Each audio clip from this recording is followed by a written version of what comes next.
विधायक थे आपके विधानसभा में इनेलो के, और उन्होंने इस्तीफा दे दिया। ये तो विधानसभा में एमएलए विधायक रहते हुए भी आवाज उठा सकते नहीं, वो तो विधायक थे, उनको इस्तीफा देने की जरूरत क्या थी? तो फिर क्या? लड़ रहे हैं, जरूरत नहीं थी तो दिए, तो किसानों के लिए इस्तीफा दिया है, ये तो बात माननी पड़ेगी। तो अब भी चुनाव लड़ रहे हैं वो? हाँ लड़ रहे हैं, तो वो लड़ेंगे चुनाव, तो हल्का है उसका। इस बार फिर विधायक बनाओगे? भाई हमारे हिसाब तो बनेगा, बाकी देखो माहौल क्या करे आगे। क्यों उसके हिसाब से पब्लिक के हिसाब से साफ तौर पर कहना है कि अब भी बार बढ़ेंगे वो। देखो इस्तीफा दिया है, मेरी सुनो, जनता के लिए दिया है, किसानों के लिए दिया है, नहीं जरूरत क्या थी? विधायक तो बनी। इलाहाबाद की जनता पे भरोसा था कि मैं इस्तीफा दे के भी चुनाव लड़ूंगा तो दोबारा ही बन जाऊंगा। मैं दोबारा इस्तीफा दे के, जनता पर भरोसा है, हल्का पर भरोसा है, और हल्का के लिए इस्तीफा, इनेलो ही जीतेगी। हाँ हल्का के लिए इस्तीफा दिया है, तो उसने भरोसा तभी दिया है, तो अब भी मतलब विधायक बनेंगे वो। उम्मीद है।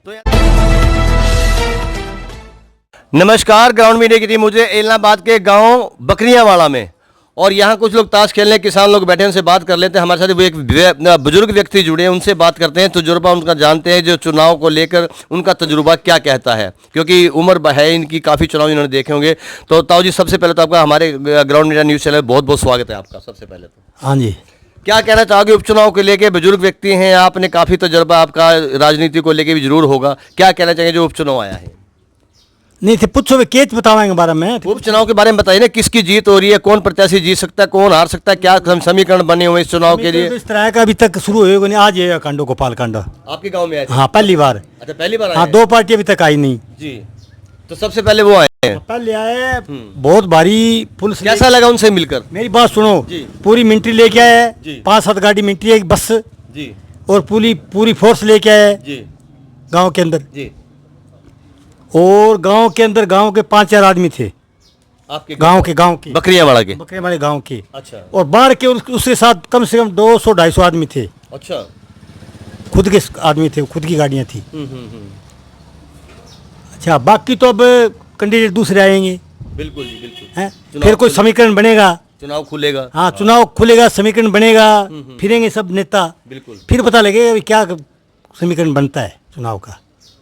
अभी यानी कुछ नहीं कह सकते हाँ, आप? अभी कुछ नहीं कह सकते। तो जो गोविंद कांड आपके, आज जैसे कि आपने बताया कि आपके गांव में आए थे, भारी मिलिट्री फोर्स थी, पुलिस फोर्स थी, और 4-5 आदमी गांव के, और बाकी जी जी रोडवेज जी। लेके आया, हरियाणा रोडवेज लेके, हरियाणा रोडवेज बस लेके आया है, उसमें तो पहले भी कोई प्रत्याशी इस तरह से गांव में आया? नहीं, अभी तक नहीं आया कोई प्रत्याशी। नहीं, आज से पहले जितना भी इतिहास रहा है। आज से पहले कोई नहीं है, स्टार्टिंग गोविंद कांडा की है। तो क्या मानते इस चीज को आप?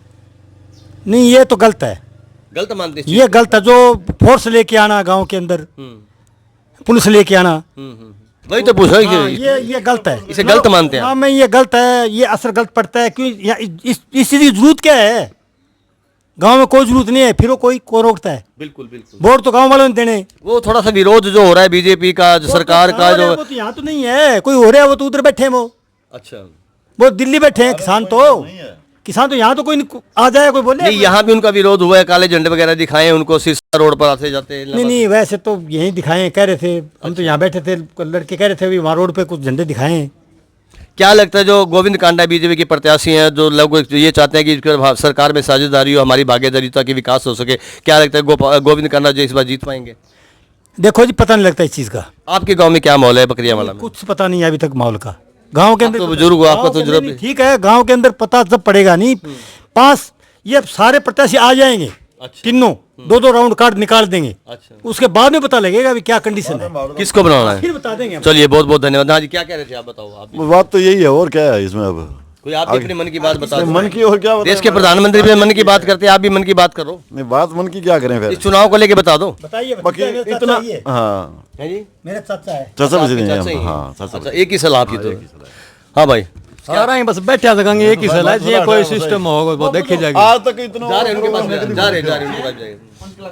आपकी भी एक ही सलाह है? और जो ये फोर्स लेके आ रहे हैं, कह रहे कि ये आना गलत है, ये गलत तो है ही। गलत है, गलत दिखती है। हाँ, जरूरत नहीं है किसी भी। सीधे तरीके से हैं, सिंपल तरीके से, कोई नहीं रोके, कोई विरोध नहीं। तो यहाँ देख सकते हैं ग्रामीणों का कहना है कि कोई विरोध नहीं है, कोई विरोध नहीं करेंगे, आराम से आए, बिना पुलिस फोर्स के आए, ताकि गांव में भी माहौल बढ़िया बने। ताऊ जी, आप क्या कहोगे? भाई मैं तो नाराज यहाँ फोर्स हूँ नाराज यहाँ, मेरे तो गाँव में कोई रोड दंगा है ही कौन। हाँ, चलो, रोड़ा तो होना भी नहीं चाहिए, भाईचारा नहीं खराब होना चाहिए। पूछ लो, तो किसे जिता कर भेज रहे हैं आप यहाँ? अभी कोई पता नहीं है, पता लगा हफ्ते बाद में कोई आने लगेगा तो अच्छा अब तो सारा नरम में ला रहे चुगड़ दे अच्छा अच्छा खेती के ला रहे सारा। अभी कोई मतलब फैसला नहीं लिया। चलो एक और जो हमारे साथ बुजुर्ग व्यक्ति बैठे हैं, राम राम जी, आप क्या कहना चाहेंगे? सारी बात सुन लिया आपने। कहने की तरह जी आई जी और हमारे गाँव शांति प्रिय गाँव है जी। हाँ बिल्कुल, वो तो दिख यहाँ रहा है कोई बिल्कुल। दंगा मंगा होने वाला नहीं है। चलो होना भी नहीं चाहिए।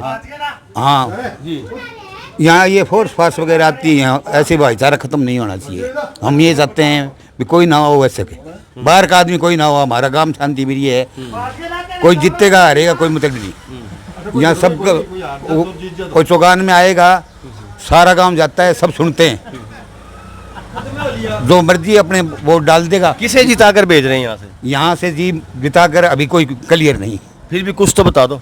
कुछ यहाँ तो मैं तो नेलो है, कांग्रेस है, बीजेपी है, किसी आप किसे जीतना देखना यहाँ चाहते मुकाबला तिकोना होगा जी। हैं? त्रिकोणा मुकाबला है इसमें। तो त्रिकोणे मुकाबले के बाद किसकी जीत हो सकती है? ये कुछ नहीं कह सकते जी, क्लियर नहीं जी। त्रिकोण मुकाबले में फिर जीत किसकी क्लियर कौन कह सकते हैं? तो अच्छा मुख्य सब मजबूत प्रत्याशी किसे मानते हैं? मजबूत कैंडिडेट किसे मानते हैं? जो हालगढ़ी तो मैं तो पहले तो जो लगातार जीतता आ रहे हैं उसे मानते थे, और अबे सिंह चौटाला को। हाँ तो और किसको मानेंगे जी? पहले वो तो मजबूत तो वो हैं ही, पहले पहले बन रहे हैं। हाँ हाँ ये कह चलो रहे हैं। एक बात और बताओ, जो अबे सिंह चौटाला जो इस्तीफा दिया था किसानों के फेवर में आके, उसे कितना सही मानते हैं? ठीक किया उन्होंने? भाई ठीक ही किया होगा। किया तो ठीक ही है, किसानों अपने दिया है, किया तो ठीक ही है, तो ठीक है। ये बताओ आप, इस्तीफे में बात आई है, आप कितना सही मानते हैं इस बात को कि एक ही तो विधायक थे आपके विधानसभा में इनेलो के, और उन्होंने इस्तीफा दे दिया? ये तो वो विधानसभा में एमएलए विधायक रहते हुए भी आवाज उठा सकते हैं। नहीं, वो तो विधायक थे, उनको इस्तीफा देने की जरूरत क्या थी? तो फिर क्या? इलेक्शन में लड़ रहे हैं, जरूरत नहीं थी तो दिए, तो किसानों के लिए इस्तीफा दिया है, ये तो बात माननी पड़ेगी। अब भी चुनाव लड़ रहे हैं वो, हाँ लड़ रहे हैं तो वो लड़ेंगे चुनाव, तो हल्का है उसका। इस बार फिर विधायक बनाओगे? भाई हमारे हिसाब तो बनेगा, बाकी देखो माहौल क्या करे आगे। क्यों उसके हिसाब से पब्लिक के हिसाब से साफ तौर पर कहना है कि अब भी बार बढ़ेंगे वो। देखो इस्तीफा दिया है, मेरी सुनो, जनता के लिए दिया है, किसानों के लिए दिया है, नहीं जरूरत क्या थी? विधायक तो बनी यानी इनको इलाहाबाद की जनता पे भरोसा था कि मैं इस्तीफा दे के भी चुनाव लड़ूंगा तो दोबारा ही बन जाऊंगा। मैं दोबारा इस्तीफा दे के, जनता पर भरोसा है, हल्का पर भरोसा है, और हल्का के लिए इस्तीफा, इनेलो ही जीतेगी। हाँ हल्का के लिए इस्तीफा दिया है, तो उसने भरोसा तभी दिया है, तो अब भी मतलब विधायक बनेंगे हाँ, वो। उम्मीद है। तो यहाँ देखा आपने गांव बकरियावाला में। भाई एक बात और बताओ ताजी, थोड़ा अब लास्ट में, बाकी तो बात होगी। आपके गांव का नाम बकरियावाला क्यों है? बकरियां वाला नहीं, बकरियां वाली है। अच्छा, हाँ मैंने सोचा बकरियावाला गांव ना, बता। बकरियां वाली। अच्छा अच्छा अच्छा बकरियां अच्छा। वाली। चलिए मैं आपको दिखाया बकरियां वाली गांव से जो लोगों की राय थी, उन्होंने साफ तौर बताया कि युवा साथी भी सामने खड़े हैं, 2 मिनट उनके भी ले लेते हैं, क्योंकि युवा है, देश का भविष्य है, पढ़े लिखे लग रहे हैं। भाई साहब आपका बहुत बहुत स्वागत है ग्राउंड मीडिया में। एक युवा हो, देश का भविष्य हो, इस उपचुनाव को लेकर क्या कहना चाहोगे? कि सब लोगों की अलग अलग राय है, कोई कहता है इस्तीफा गलत दिया, कोई कहता है इस पर बोझ पड़ेगा सरकार पे, जनता पे, पैसे का हर तरह से जो खर्चा चुनाव में होता है, लोगों को परेशानी होती है। इन सभी बातों को लेकर आप युवा पढ़े लिखे लग रहे हैं, मुझे क्या कहना चाहोगे इन सभी बातों को लेकर? क्या ये बातें सही हैं और आपके व्यक्तिगत क्या विचार है? अगर कोई चुनाव होता है तो उस पे बोझ तो पड़ता है सर, और वो हर घर पे पड़ता है, बिल्कुल बिल्कुल एक एक बंदे पे पड़ता है। जी। दोबारा चुनाव होगा तो जी। वो टैक्स लगता है, वो टैक्स हर घर से जाता है। जी जी जी किसान वर्ग, छत्ती बिरादरी से जाता है वो टैक्स। जी। जाएगा, बिल्कुल बिल्कुल मेरा भी वही जाएगा। सवाल है आपसे। हाँ यही है सर, तो क्या सही मानते हैं इसे आप? बिल्कुल सही है जी। चुनाव नहीं होने थे यहाँ पे, इस्तीफा तो दिया है। किसकी जीत मारने हैं? आप एक युवा है, आप भी जीत लोगों तो में सर चल यहाँ पे रहे टक्कर है, पवन बेनीवाला बेसिंग की। हैं। पवन बेनीवाल और अभय सिंह। हाँ जी। तो अभी जो बात ये गोविंद कान्ना की हो रही है कि वो भी आपके गांव में आए थे, काफी फोर्स उनके साथ थी, हाँ। 250 आदमी उनके थे, 4-5 आदमी आपके गांव के थे। हाँ जी। इस चीज को क्या मानते हैं? हमारे गाँव में इनकी वोट नहीं है जी। हमारे गाँव में, आपके गांव में कौन सा प्रत्याशी है? 3 प्रत्याशी है हमारे पवन गाँव बेनीवाल। में पवन बेनीवाल और अभय सिंह की टक्कर है। अच्छा अच्छा, इन दोनों, चलो अभय सिंह और आपने सौ। उनकी टक्कर बताई, देख लेना आप अभय रिजल्ट सिंह आओ। चौटाला की, पवन बेनीवाल हाँ जी, की, बिल्कुल। इनमें से कौन सा भारी पड़ने वाला है? भारी दोनों में से? तो हम पवन बेनीवाल को वोट देंगे, हमारे हिसाब से तो पवन बेनीवाल भारी है।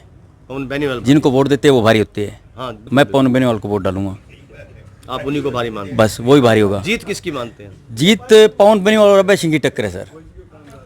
मेरा सवाल ये है मेरे भाई, क्या नाम है आपका? अजीत बाना। अजीत भाना जी, मैं आपसे ये पूछने का प्रयास करूँ कि आप जीत किसकी मान रहे हैं? आप वोट तो आपने बता दी, जीत तो पवन बेनीवाल के मान रहे जी हम तो। आप पनी मैनी कर दे। बिल्कुल। तो देखा आप बकरे वाला गांव में हमने दिखाया आपको लोगों की रहता। अब जुड़े रहिए, लगातार हम आपको इलाहाबाद उपचुनाव की तस्वीरें दिखाते रहेंगे। लगातार हम आपको तस्वीरें दिखाते रहेंगे। तो बुजुर्ग हैं, कुछ कहना चाह रहे हैं, आप अपनी बात 1 मिनट में कह दीजिए। 1 मिनट में हमारा गांव ऐसा है कि हमारा गांव में कोई कैंडिडेट आता है नहीं, कोई कैंडिडेट, सारा गांव सुपाल के अंदर होता है। अच्छा।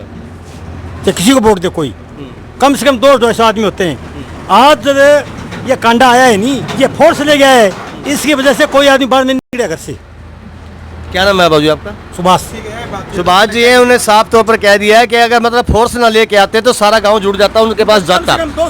और फोर्स आने के उनके साथ जो फोर्स थी, पुलिस फोर्स थी, उनके साथ आई है। बुजुर्ग इनका कह रहे हैं उसके डर से जो गांव के लोग हैं वो इकट्ठा नहीं हो। तो जुड़े रहिए, बने रहिए ग्राउंड मीडिया से। हम आपको लगातार ग्राउंड मीडिया के माध्यम से रिपोर्टिंग दिखाते रहे। ग्राउंड मीडिया से मैं हरीश कपूर अपने कैमरामैन सहयोगी इंतजार आलम के साथ गाँव बकरियावाला से। राष्ट्र निर्माण की जानकारी के लिए ग्राउंड मीडिया चैनल को सब्सक्राइब करें और शेयर करें।